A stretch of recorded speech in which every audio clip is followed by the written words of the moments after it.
Hello दोस्तों, नमस्कार।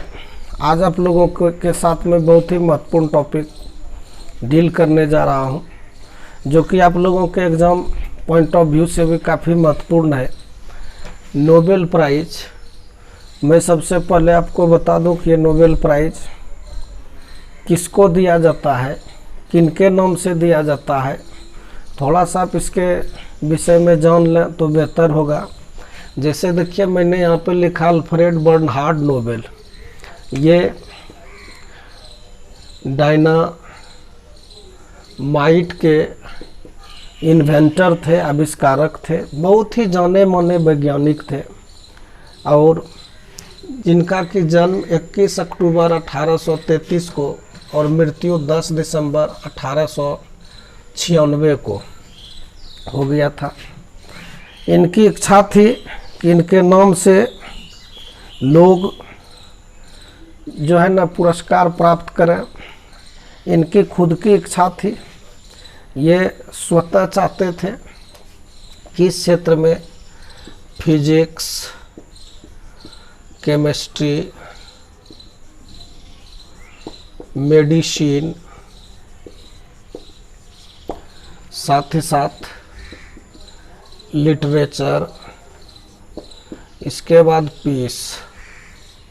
ये फिजिक्स आप जानते हैं, भौतिक विज्ञान, केमिस्ट्री हो गया आपका रसायन विज्ञान, मेडिसिन मेडिकल साइंस से जुड़ा हुआ क्षेत्र है, बायोलॉजी से जुड़ा हुआ है, चिकित्सा विज्ञान आप कह सकते हैं, लिटरेचर हो गया साहित्य, और पीस कहते हैं शांति को, जो अंतर्राष्ट्रीय स्तर पे मानव समुदाय के बीच शांति स्थापित करने का काम करते हैं। उन्हें ये नोबेल पीस से नवाजा जाता है। भारतवर्ष के भी कैलाश सत्यार्थी को बचपन बचाओ आंदोलन उन्होंने चलाया। बच्चों के लिए तो उन्हें भी शांति पुरस्कार से नवाजा गया था, संयुक्त रूप से पाकिस्तान की मलाला यूसुफजई के साथ। लेकिन हम लोगों को मूल रूप से यहाँ लिटरेचर वाले के विषय में जानना है। एक राइटर आप लोगों को प्रोज में है, जिनका कि नाम है मार्टिन लूथर किंग जूनियर, और उन्हें पीस के लिए मिला है। आप लोगों को पढ़ना है I have a dream prose, उनको पीस के लिए पढ़ना है, मिला है। लेकिन हम लोगों को जानना है यहाँ लिटरेचर वाले का नाम। तो हम आप लोगों को लिस्ट बताएंगे लिटरेचर वाले का। थोड़ा सा मैं आपको जानकारी दे दूँ और कि 1968 में पहली बार प्रस्ताव आया, कहाँ से, स्वीडन के सेंट्रल बैंक ने फैसला किया कि इकोनॉमिक्स में भी पुरस्कार देना है। इकोनॉमिक्स, जिसको कि हम लोग अर्थशास्त्र कहते हैं, अर्थशास्त्र में भी पुरस्कार देने का फैसला किया स्वीडन सेंट्रल बैंक ने। स्वीडन के ये रहने वाले थे अल्फ्रेड बर्नार्ड नोबेल साहब, और इसकी शुरुआत आखिरकार 1969 से हो गई। यहाँ से देना शुरू कर दिया। हमारे भी अपने देश के भी भारतवर्ष के डॉक्टर अमर्त्य सेन को इकोनॉमिक्स के लिए नोबेल पुरस्कार से सम्मानित किया जा चुका है। साथ ही साथ एक जो बहुत महत्वपूर्ण चीज़ है इसमें आप लोगों के लिए जानना, ये इसका प्रारंभ जो है ना 1901 ईस्वी से देने का प्रारंभ हुआ था। चूँकि इनका प्रस्ताव आया था पहली बार 1895 में। बर्नहार्ड नोबेल साहब की इच्छा थी कि इनके नाम से पुरस्कार की शुरुआत हो, लेकिन दुर्भाग्य से बहुत कम समय में देखिए 1896 में कुछ ही समय के बाद इनकी मृत्यु हो गई। और इनके जो साथी थे, मरने के पश्चात इनके फैसला किया उन लोगों ने कि जल्द से जल्द हम शुरुआत कर दें। इनकी जो संपत्ति थी उस संपत्ति का एक तरह से ट्रस्ट बनाकर, जैसे इन लोगों ने सोचा, तभी इनके जो आश्रित थे, इन्होंने शादी नहीं की थी, आश्रित थे, उन लोगों ने जो है ना मुकदमा कर दिया स्वीडन की अदालत में। फिर इनके लोग लड़े, लड़ाई लड़े, और फैसला इन लोगों ने बताया, फैसला आया अदालत का कि इनकी इच्छा थी कि इनके नाम से पुरस्कार का प्रारंभ हो। और पहली बार 1901 से जो है पुरस्कार देने की घोषणा हुई 1901 से। और प्रथम विश्व युद्ध और द्वितीय विश्व युद्ध के दौरान ये पुरस्कार नहीं दिए गए। उस समय कुछ जो पूरे विश्व में अफरा तफरी का माहौल था, उसके कारण जो है ना उसको रोक दिया गया। तो देखिए, अब मैं एक एक करके आप लोगों को इसका लिस्ट दे देता हूँ, बता देता हूँ, जो काफ़ी महत्वपूर्ण आप लोगों के लिए। ये सब जो है ना मैंने थोड़ी जानकारी आप लोगों को दे दी कि कैसे मिलता है, क्यों मिलता है। मैं सिर्फ और सिर्फ आप लोगों को लिटरेचर वाले का नाम लिखाऊंगा और आप लोग इसको याद कर लेंगे। कई दृष्टिकोण से आप लोगों के लिए काफ़ी महत्वपूर्ण है। तो सबसे पहला जो नाम है रुडयार्ड किपलिंग। इनको 1907 में यानी 1907 में मिला नोबेल पुरस्कार। भारतवर्ष के कोई भी प्रथम व्यक्ति रविन्द्रनाथ टैगोर, जिनको कि 1913 में मिला, और वो साहित्य के लिए, लिटरेचर के लिए इनकी जो फेमस कृति थी गीतांजलि। और फिर W.B. येट्स को कब मिला? 1923 में। ये आयरलैंड के रहने वाले थे, आयरिश थे, और रविन्द्रनाथ टैगोर के गीतांजलि का प्रीफेस W.B. येट्स ने लिखा था। इनको मिला 1923 में।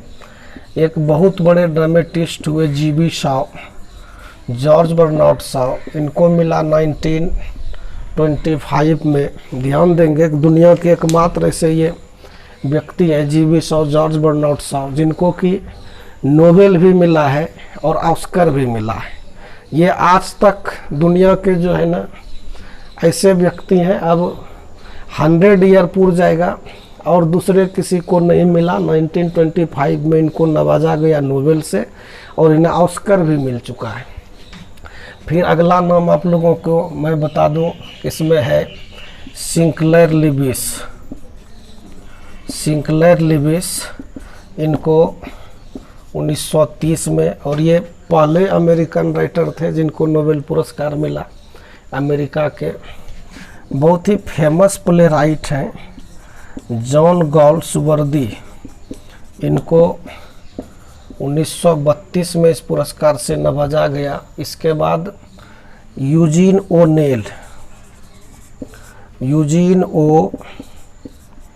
नेल, इनको 1936 में। पर्ल एस बक, जिनका कि प्रोज आप लोगों के सिलेबस में है, 1938 में। नेक्स्ट आप लोगों के लिए बहुत फेमस नेम है T.S. इलियट, जिनको कि 1948 में इनकी फेमस कृति है द वेस्टलैंड। इसके बाद आपको है विलियम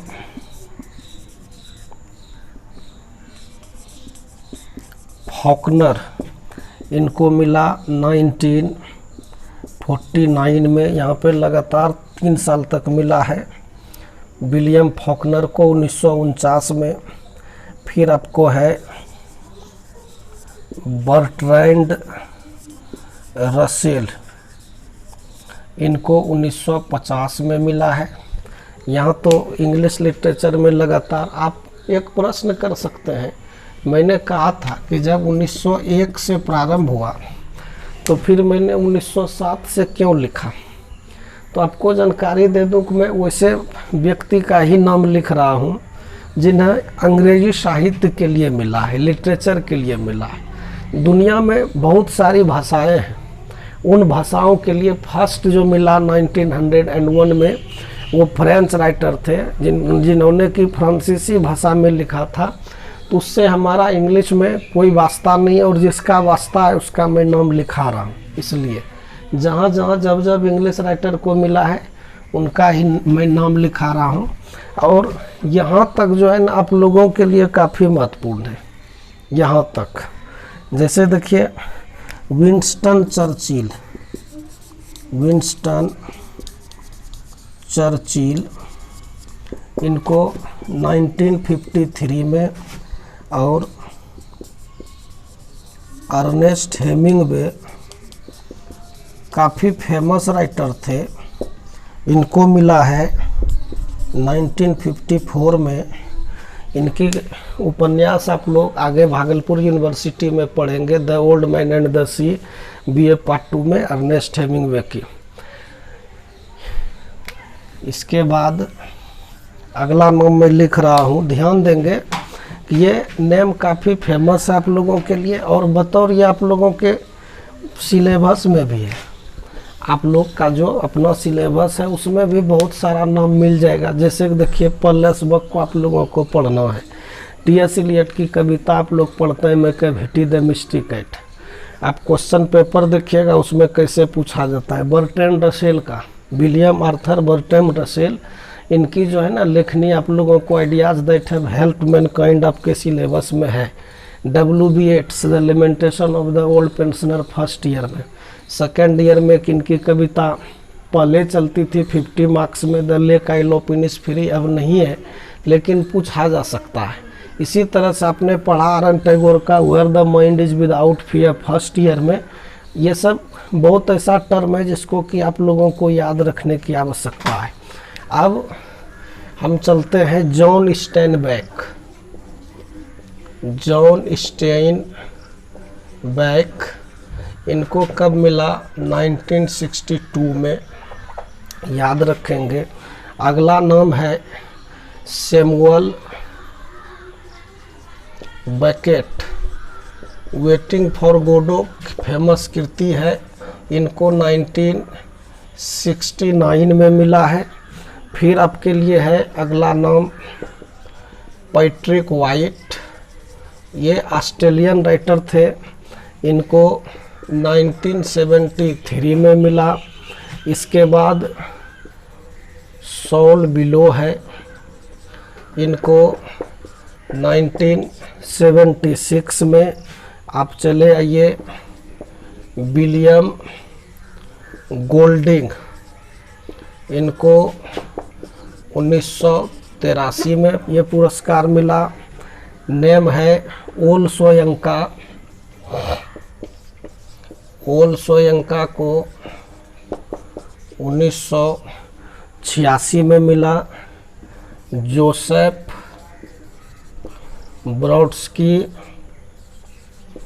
इनको मिला ये पुरस्कार 1987 में। ऐसे ये मूल रूप से रशियन थे। फिर आप चले आइए नडीन गॉर्डी में 1991। फिर डायरेक वॉलकोट, इनको 1992 में।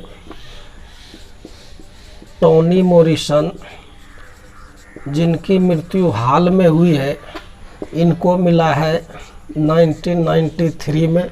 लगातार यहाँ पे एक बहुत ही फेमस नेम सीमस हीनी का, इनको 1995 में मिला है, जिनकी कविता आप लोग पढ़ चुके हैं फर्स्ट ईयर में। सीमस हीनी की कविता, ये काफ़ी फेमस राइटर थे।